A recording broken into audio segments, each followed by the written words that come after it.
নমস্কার বন্ধুরা, কেমন আছেন? আজ আমি মটরশুঁটির কচুরির রেসিপি আপনাদের সাথে শেয়ার করব।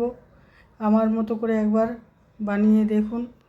আর এই জন্য আমি নিয়েছি 400 গ্রাম ময়দা, পরিমাণ মতো নুন, আর 1 চামচ চিনি, হাফ চামচ খাবার সোডা, আর 1 চামচ কালো জিরে। এবার সব শুকনো জিনিসগুলো একটু মেখে নিয়ে আবার তার মধ্যে দিচ্ছি ঘি, চামচে 2 চামচ ঘি দিলাম। 2 চামচ ঘি দিয়ে এবার ভালোভাবে সব জিনিসগুলো মেখে নেব। ঘিটাও ভালো করে আর ময়দার সাথে মেখে নেব। ময়ানটা ভালো করে মাখতে হবে। এই যে এইভাবে মুঠো করে দেখবেন, যদি দেখেন যে মুঠি হচ্ছে ভালো মতো শক্ত মুঠি হয়ে যাচ্ছে, তার মানে আপনার সব জিনিসের পরিমাণ ঠিক আছে। এবার জল দিয়ে আস্তে আস্তে মাখবো। খুব বেশি জল না পড়ে যায়, সেজন্য আমি একটু কম কম করে জল দিতে থাকবো আর মাখতে থাকবো। মোটামুটি মাখা হয়ে গেছে আটাটা আমার। এবার কিছুক্ষণ ঢাকা দিয়ে রেখে দেবো সেট হওয়ার জন্য। তারপর আমরা পুরটা রেডি করব। এর জন্য প্যানে 1 চামচ তেল দিয়ে, আর বন্ধুরা এখানে মটরশুঁটিটা আমি একটু তেল দিয়ে ভেজে নিচ্ছি, কিন্তু এটা জলে একটু সেদ্ধ করেও নেওয়া যায়। জলে সেদ্ধ করে নিয়ে ঠান্ডা জলে ধুয়ে তারপর এটা দিচ্ছি ছোলা ভাজা, যেটা বাজারে কিনতে পাওয়া যায় ওই সাউথ ইন্ডিয়ান চাটনি বানানোর জন্য, সেটাই। আর একটুখানি আদা, আর একটুখানি ধনেপাতা, একটা কাঁচা লঙ্কা দিলাম। আর এবার এটা ঠান্ডা করে নিয়েছি আমি মটরশুঁটিটা, তারপর সেটা দিচ্ছি। এবার গ্রাইন্ড করব। খুব বেশি গ্রাইন্ড করা চলবে না, একটু দরদরা করে গ্রাইন্ড করতে হবে।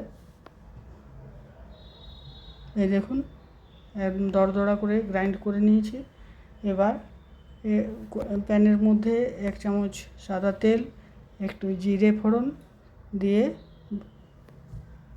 মটরশুঁটির বাটাটা দিয়ে দিলাম। এবার নুন দিলাম, পরিমাণ মতো নুন, হলুদ, লঙ্কার গুঁড়ো। এবার সব জিনিসগুলো একটু ভালো করে ভাজবো, মিশিয়ে নেব।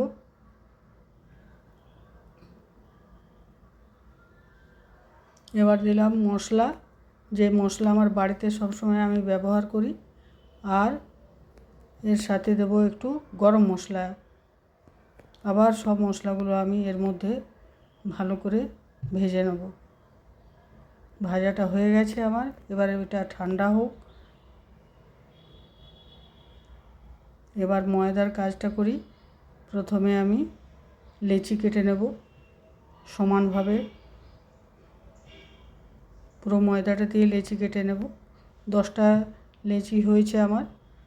আর এই পুরটারও আমি 10টা গোলা বানিয়ে নেব। হয়ে গেছে। এবার এটা বেলবো।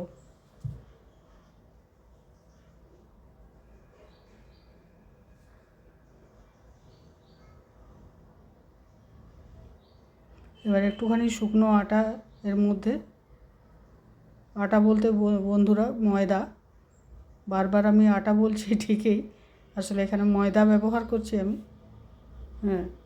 এবার পুরটার মধ্যে দিয়ে দিলাম। এবার ভালো করে মুড়ে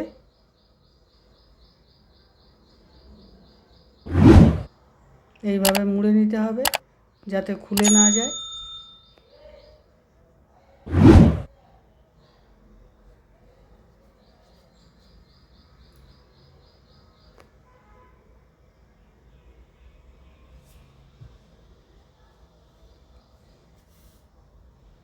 আবার একটা দেখিয়ে দিচ্ছি, এরকমভাবে খোলটা বানাতে হবে।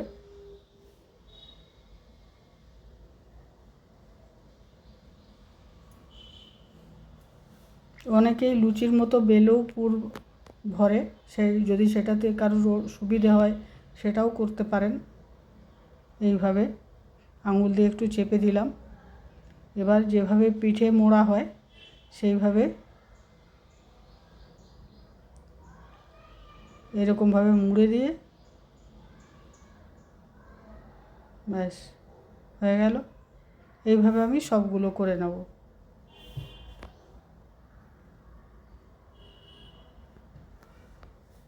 সব লেচিগুলো আমার হয়ে গেছে। এবার বেলে ভাজবো। প্রথমে দুটো বেলে দেখিয়ে দিচ্ছি আপনাদের।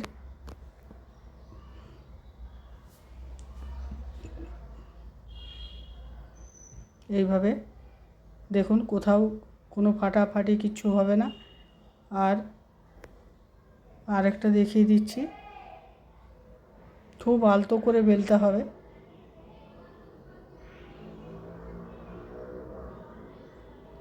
থিকনেসটাও খুব বেশি পাতলা করে চলবে না, খুব বেশি মোটাও করে চলবে না। মোটা করলে খেতে ভালো লাগবে না, পাতলা হলে তাহলেও ভালো হবে না। এবার ভাজতে দিয়ে দিলাম। বন্ধুরা প্লিজ লাইক, শেয়ার, কমেন্ট অবশ্যই করবেন, আর সাবস্ক্রাইব করতে ভুলবেন না। এই দেখুন কি সুন্দরভাবে কচুরিটা তৈরি হয়েছে। একবার আমার মতো করে বানিয়ে দেখবেন বন্ধুরা, আর জানাবেন কেমন লেগেছে।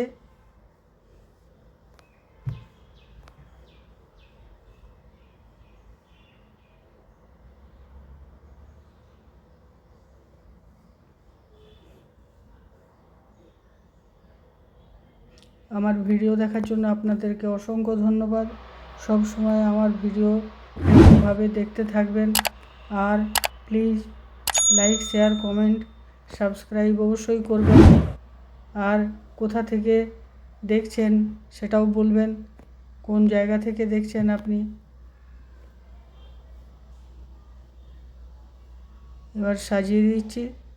আমার কচুরি তৈরি, খাবার জন্য রেডি। আবার একটি সুন্দর ভিডিও নিয়ে আসব। ততক্ষণ পর্যন্ত সকলে ভালো থাকবেন, সুস্থ থাকবেন, আনন্দে থাকবেন, আর আমার ভিডিও দেখতে থাকবেন। বাই।